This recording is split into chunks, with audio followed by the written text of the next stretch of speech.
ರಾಯಚೂರು ಜಿಲ್ಲೆ ಲಿಂಗಸಗೂರು ತಾಲೂಕಿನ ಮೇದನಾಪುರ ಗ್ರಾಮದಲ್ಲಿ ಶಾಲಾ ಬಸ್ಗಾಗಿ ವಿದ್ಯಾರ್ಥಿಗಳಿಂದ ಪ್ರತಿಭಟನೆ.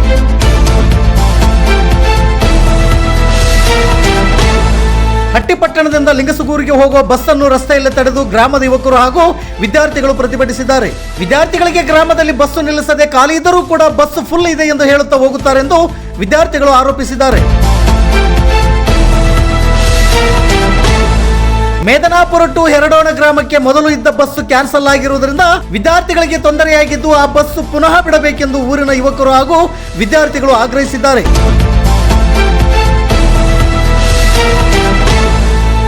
ಲಿಂಗಸಗೂರು ತಾಲೂಕು ವರದಿಗಾರರು ಅಮರೇಶ್ ಕಟ್ಟಿಮನಿ. ಇದು ಗರುಡ ನ್ಯೂಸ್ ಕರ್ನಾಟಕ. ನಾನು ಮಲ್ಲೇಶ್ ಕಮತೂರು.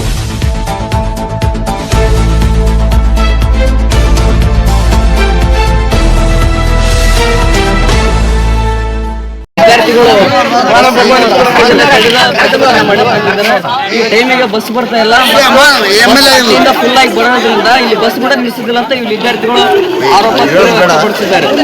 ಇಲ್ಲಿಂದ ಬರ್ತಕ್ಕಂಥ ಬಸ್ಗಳು ಫುಲ್ ಆಗಿ ಬರ್ತಿದಾವೆ. ನಮ್ಮ ಸ್ಟೂಡೆಂಟ್ಸ್ ಏನಂತಂದ್ರೆ ಫುಲ್ ಆಗಿ ಬರೋದ್ರಿಂದ ಇಲ್ಲಿ ಸ್ಟಾಪ್ ಮಾಡ್ತಿಲ್ಲ, ಒಂದು ಸಮಸ್ಯೆ. ಅದಾದ್ಮೇಲೆ ಇಲ್ಲಿ ಬರ್ಬೇಕಾದ್ರೂ ಕೂಡ ಲೇಟ್ ಆಗಿ ಕರ್ಕೊಂಡ್ ಬರ್ತಾರೆ, ಅಲ್ಲಿ ಸರಿಯಾಗಿ ಟೈಮಿಂಗ್ ಸಿಗಲ್ಲ. ಒಂದು ಇಲ್ಲಿ ಬರ್ತಕ್ಕಂಥ ಬಸ್ ಏನ್ ಮಾಡ್ತಾರೆ, ಫುಲ್ ಇದ್ದ ಬಸ್ ಅಂತೂ ಕೂಡ ಹಿಂದ್ಗಡೆ ಖಾಲಿ ಐತಿ ನೋಡಿ, ಹಿಂದ್ಗಡೆ ಖಾಲಿ ಐತಿ ನೋಡಿ 10 11 ಗಂಟೆ ಫ್ರೀ ಆಗ್ತವೆ. ಅಷ್ಟೊತ್ತಿಗೆ ಶಾಲೆ ಅಂದ್ರೆ ಹಟ್ಟಿಲಿಂದ ಬರ್ತಕ್ಕಂಥ ಬಸ್ 2-3 ಬಸ್ ಕೂಡ ಫುಲ್ ಆಗಿರ್ತಾವ. ಫಸ್ಟ್ ಮುಂದೆ ಬರೋ ಬಸ್ಗಳು ಏನ್ ಹೇಳ್ತಿದಾರೆ ಅಂದ್ರೆ ಹಿಂದೆ ಬರುತ್ತಾ ನೋಡಿ, ಹಿಂದೆ ಬರುತ್ತಾ ನೋಡಿ ಅಂತಂದ್ರೆ ಅಂದ್ರೆ ಎಲ್ಲ ಬಸ್ ಫುಲ್ ಇರ್ತಾವ. ಯಾವ ಬಸ್ ನಿಮ್ ಊರಲ್ಲಿ ನಿಲ್ಸೋದಿಲ್ಲ, ಸ್ಟಾಪ್ ಮಾಡಲ್ಲ. ಮತ್ತೆ ಇವಾಗ ಮುಂದೆ ಏನ್ ಮಾಡ್ತೀರಣ್ಣ ನೀವೀಗ? ಬಸ್ ಬಿಡಲ್ಲ. ಈಗ ಅಂದ್ರೆ ಡಿಪೋ ಮ್ಯಾನೇಜರ್ ಬಂದ್ಗೆಸಿ ನಿಮ್ಗೆ ಅದು ಅವ್ರು ಏನ್ ಹೇಳ್ತಾರೆ ಅದ್ರ ಮೇಲೆ ನೀವು ಅಲ್ಲಿ ಗಂಟೆ ಈ ಬಸ್ ಬಿಡೋದಿಲ್ಲ.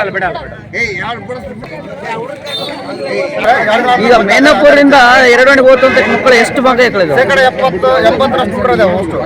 ಅವ್ರಿಗೆ ಬಸ್ ಸಾಲ್ತಾ ಇಲ್ಲ, ಅವ್ರಿಗೆ ಅಂತಾನೆ ಸಪ್ರೇಟ್ ಬಸ್ ಕೊಡ್ಬೇಕಂತ. ಈಗ ಅಂದ್ರೆ ಈಗ ಡಿಪೋ ಮ್ಯಾನೇಜರ್ ಬಂದು ಕೇಸಿ ನಮ್ಗಂತಾನೆ ಸಪ್ರೇಟ್ ಬಸ್, ಡಿಪೋ ಮ್ಯಾನೇಜರ್ ಬಂದು ನಮ್ಗಂತಾನೆ ಸಪ್ರೇಟ್ ಬಸ್ ಬಿಡ್ತೀವಿ ಅಂತಂದು ಹೇಳಿದ್ರಂತಂದ್ರೆ ಈ ಬಸ್ ಬಿಡ್ತೀವಿ, ಇಲ್ಲ ಅಂತಂದ್ರೆ ಇಲ್ಲೇ ನಾವು ಹೋರಾಟ ಮಾಡಬೇಕಾಗುತ್ತೆ. ಬೇಕು